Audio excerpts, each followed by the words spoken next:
Thanks for joining me today as I take you through this color process. Hey guys, so I'm going to be walking you through this color process today.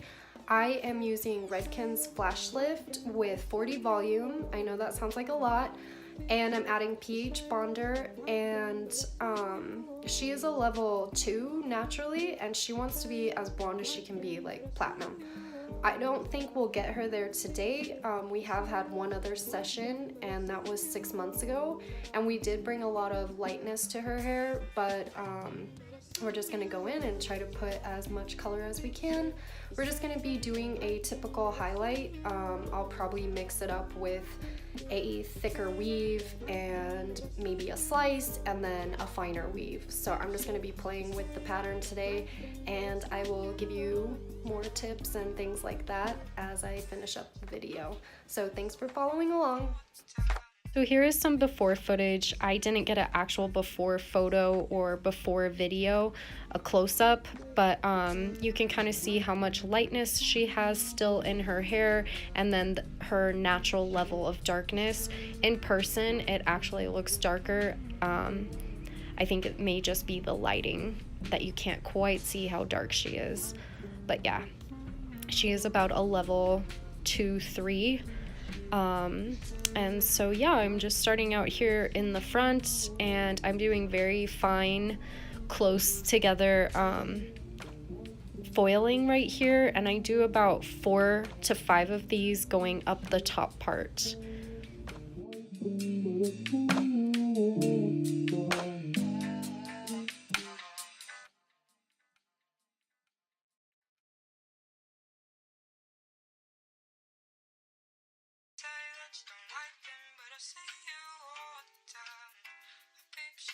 You say that you don't like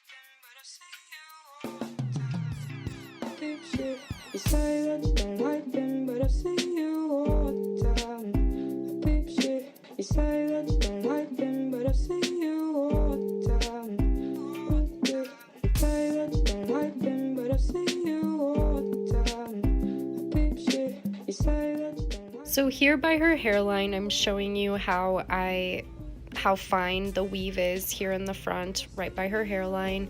And I am going to be taking her about 3 of these types of foils from the side angle going back, and then moving up, going horizontal up the head from there.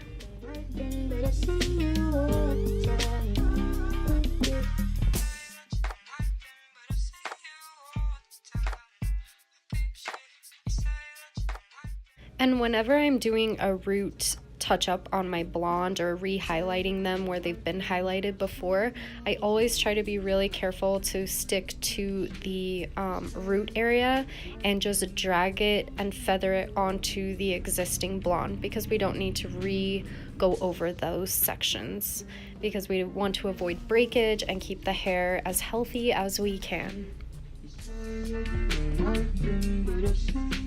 And here by the ear piece, I always, most of the time, I use a board. I just feel that it gets better product application. And I do start using a paintbrush on this part. Just wanted a little softer going towards the back, just to give it a more natural feel. And then I start changing up the way I'm doing my weave pattern. So I start taking thicker sections and thicker weaves, so you'll see that throughout this part. You say that you don't like them, but I see you all the time. Peep shit. You say that you don't like them, but I see you all the time. Right here, you're gonna see that I do some angling and like a V shape, and that's just to add more dimension and give it that natural look, where she has some low, leaving her natural to give her like a low light and an easier grow out for her.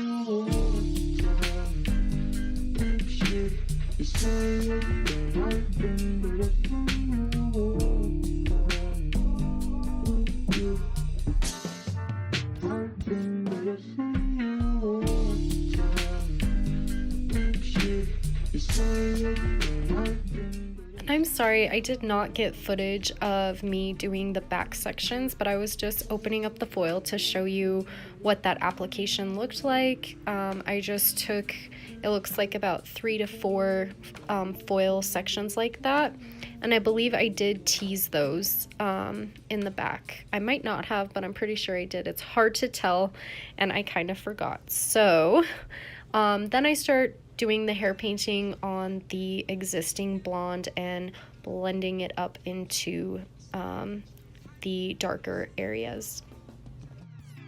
Deep shit.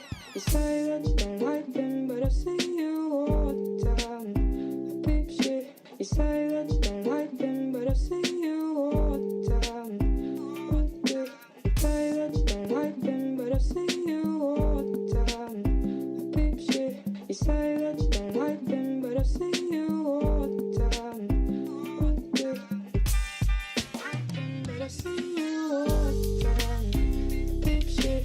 You say that you don't like them, but I see you all the time.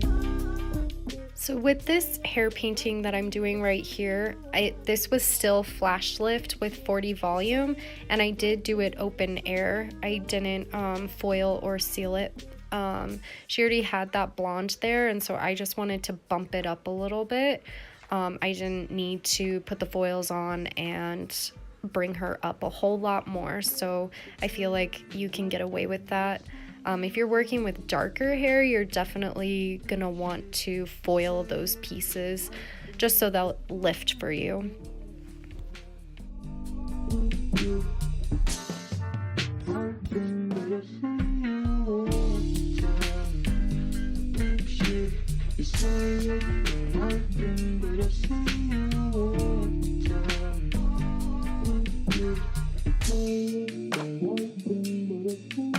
Here are the tools I used for today's hair foiling.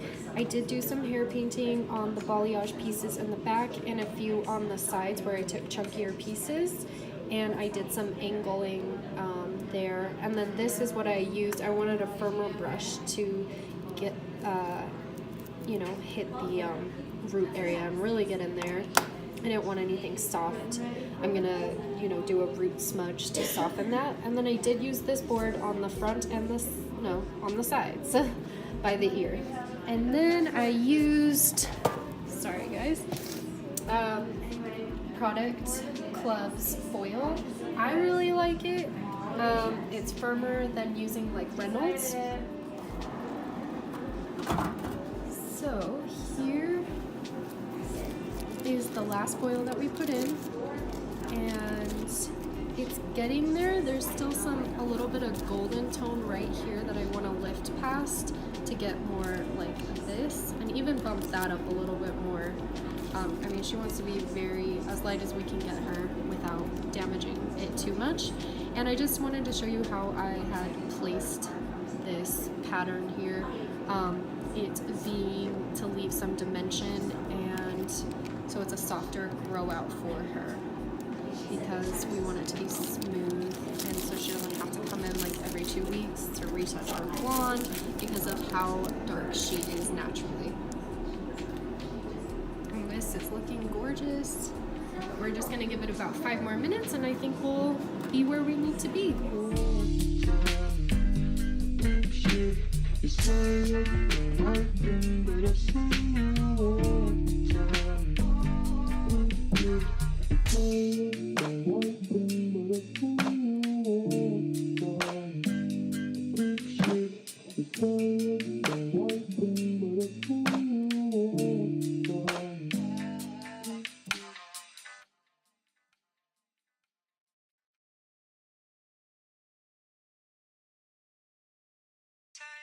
I'm going to be shampooing her out first with the Fanola no yellow shampoo, the violet shampoo, and it works really well, so I'll show you what that looks like.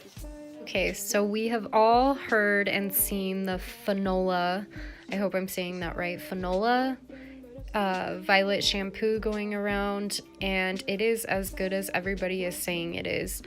You have to be careful with her being so blonde in some areas. I left that on for probably 2 minutes, and you just want to be careful because it can grab that violet tone very fast, and you don't want to be left with purple hair. And I have on a few of my clients had to re-wash them and clarify them to get some of it out. And then I put the step 2 to the pH bonder. I'm going to be doing her Shades EQ gloss with 9T 9V, and I'm going to do 1.5 ounce of 9V and then 1/2 ounce of the 9T. And then for her root smudge, I'm going to do 7NA because we want to go as cool and platinum as we can. And I'm going to mix the 9V and 9T with 10 volume by Color Gels, and then same with the 7NA because we just want to deposit. Okay, so I mixed up the color gels for the root smudge, and I just swirl it in the bowl. I don't mix it, I swirl it like this. And then with this, the shades, I just kind of go back and forth, not shaking vigorously, because it keeps the color more pigmented and truer to tone rather than shaking it too much, which I just figured this out. Okay.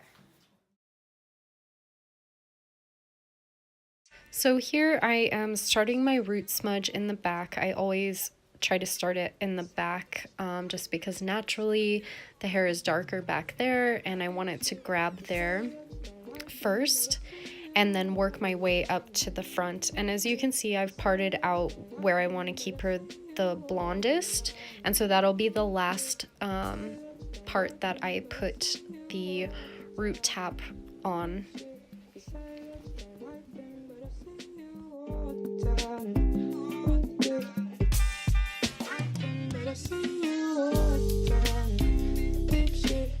And at this point, the number 2 step to the pH bonder is sitting on the bottom ends of her hair, and then I'm applying the root smudge, and then after I comb it all out, and I combed it out with the let me see if I can say this right, bath pack brush, which I am actually liking it. On one of my videos, my client didn't like it, and it must have just been for her hair type, but for most of my clients, it's working out really well. So thumbs up to the bath pack.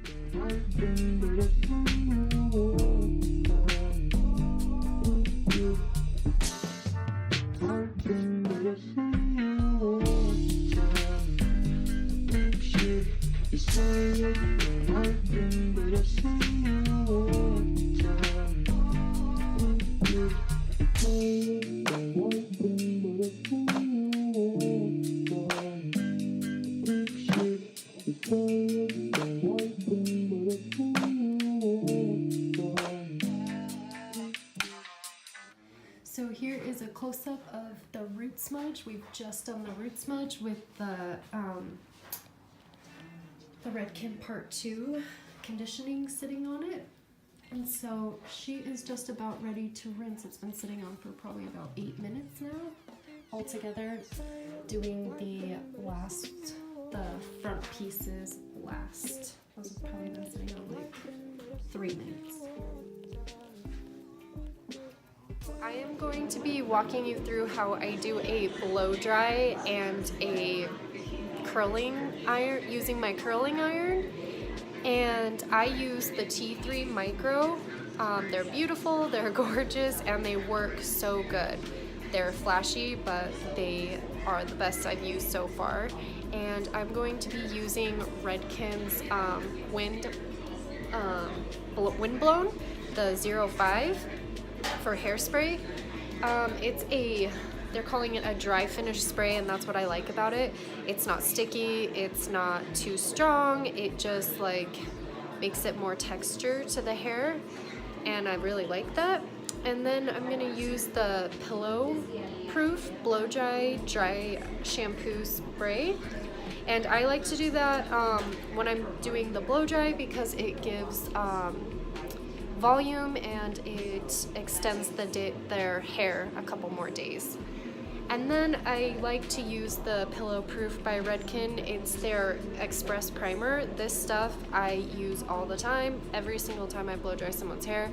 Makes it smooth and shiny, but not too shiny. It's not oily. So yeah, this one's my go-to. And then I always use the Redken One United. And so this is almost like it's a 10.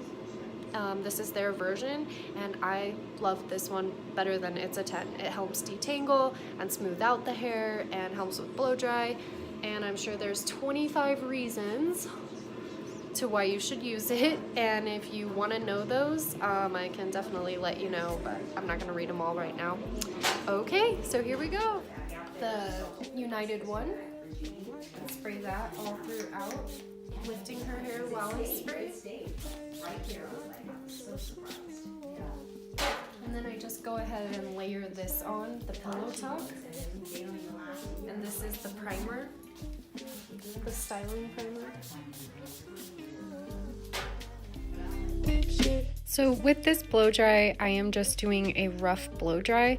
Most of the time I do with my clients because the T3 micro curling iron works so good that it smooths it out, and I really don't need to round brush or brush out much of anything because I know that this hot tool is going to smooth it out and just make it look so good.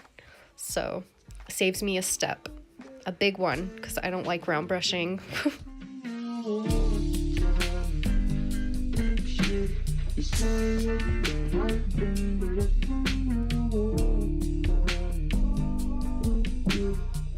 So always with my curling, I always take the first section back away from the face, and then I start rotating.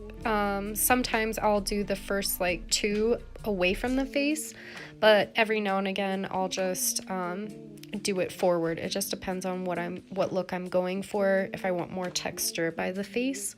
So another thing to note is that as I'm curling her hair, I always try to keep the barrel straight up going towards the ceiling and taking them in long vertical sections all along the hair.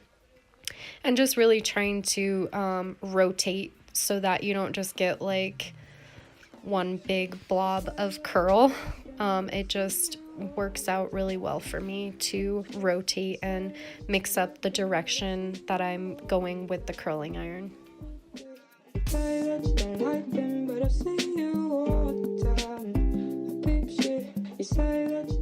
Another thing I do is as I fall and let the curls out of the barrel, I'll sometimes let them cool, or sometimes I try to like pull them as I go just to pull out some of the curl so that it gets that more beachier wave to it, a softer curl so it's not like ringlets, because we want that texture and that beachy look. So that's one of the ways that I get it.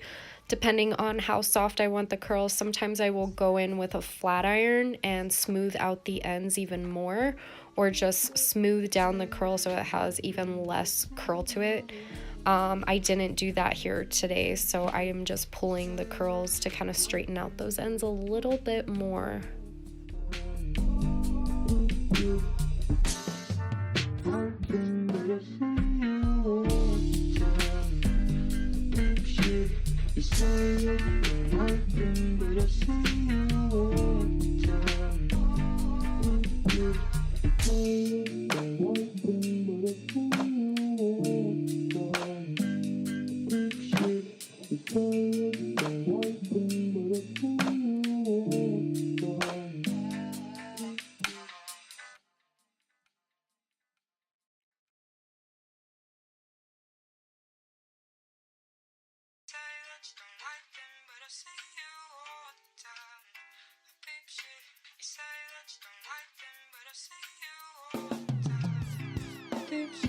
You say that you don't like them, but I see you all the time. I peep shit. You say that you don't like them, but I see you all the time. You say that you don't like them, but I see you all the time. I peep shit. You say that you don't like. So I love when my clients put their glasses on and they're looking at their hair and they're like, whoa, because they can't see anything until they do, and I just love their reaction to it. It's almost like a surprise makeover. And here is the after. We were so happy with the lift and the all over blonde that we got. I was actually shocked how much we were able to get her to her ultimate hair goal. So I hope you guys learned some stuff. If you have any questions or comments for me, please leave them below, and thank you for watching.